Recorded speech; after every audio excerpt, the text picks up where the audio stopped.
Assalamualaikum warahmatullahi wabarakatuh. Saya Najwa Maharani Fidril.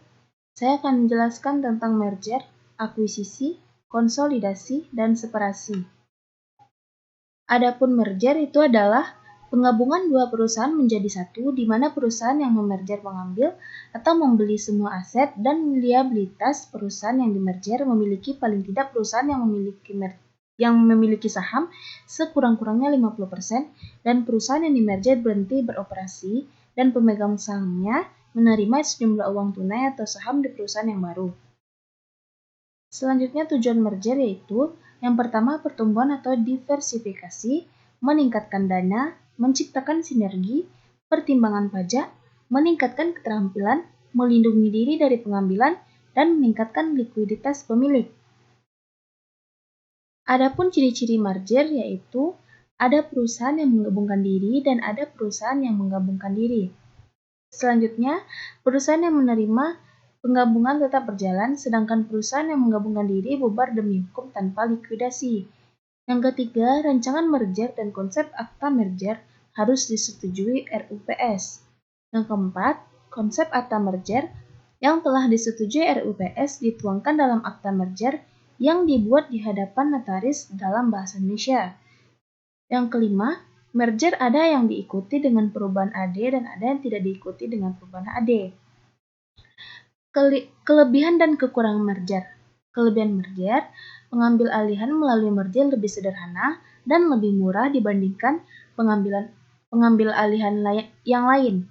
Sedangkan kekurangan merger itu dibandingkan akuisisi, merger memiliki beberapa kekurangan yaitu harus ada persetujuan dari pemegang saham masing-masing perusahaan, sedangkan untuk mendapatkan persetujuan tersebut diperlukan waktu yang lama. Selanjutnya ada konsolidasi. Konsolidasi merupakan dua buah perusahaan yang bergabung bubar demi hukum dan nantinya didirikan suatu perusahaan dengan nama yang baru meskipun secara finansial perusahaan baru tersebut mengambil alih hak dan kewajiban dari dua perusahaan yang bubar tersebut.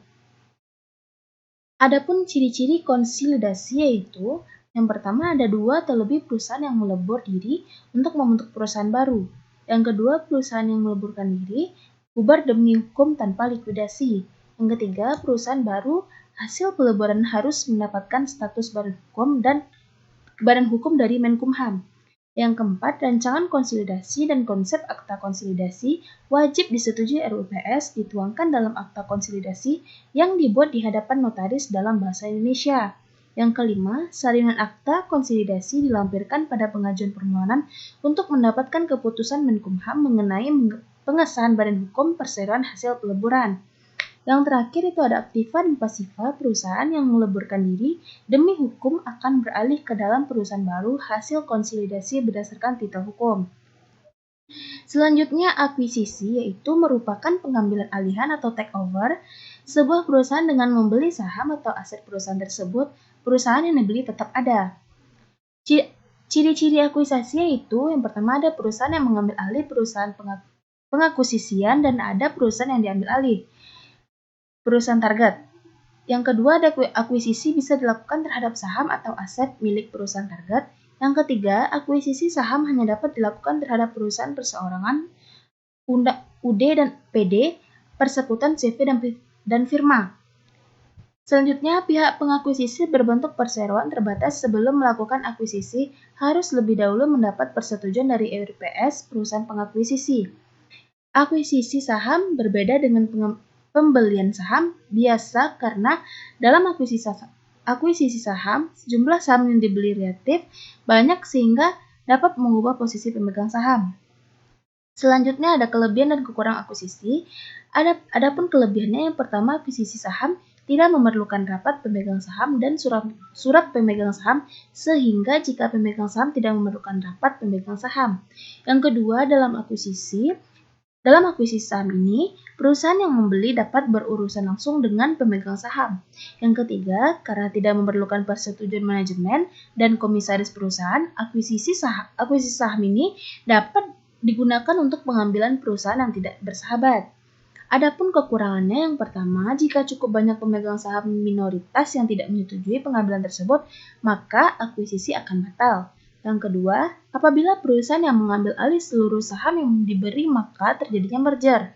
Yang ketiga, pada dasarnya pembelian setiap aset dalam akuisisi aset harus secara hukum dibalik nama sehingga menimbulkan biaya legal yang tinggi.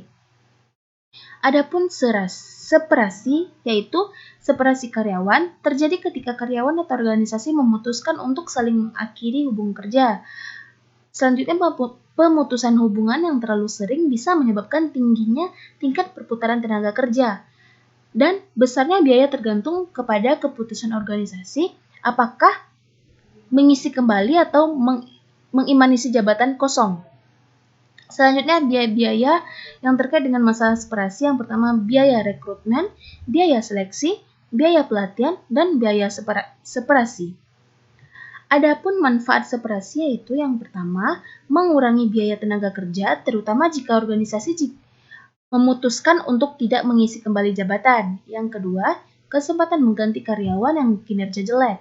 Yang ketiga, meningkatkan inovasi, terutama jika organisasi menerapkan kebijakan. Dan yang keempat, peluang meningkatkan program diversitas.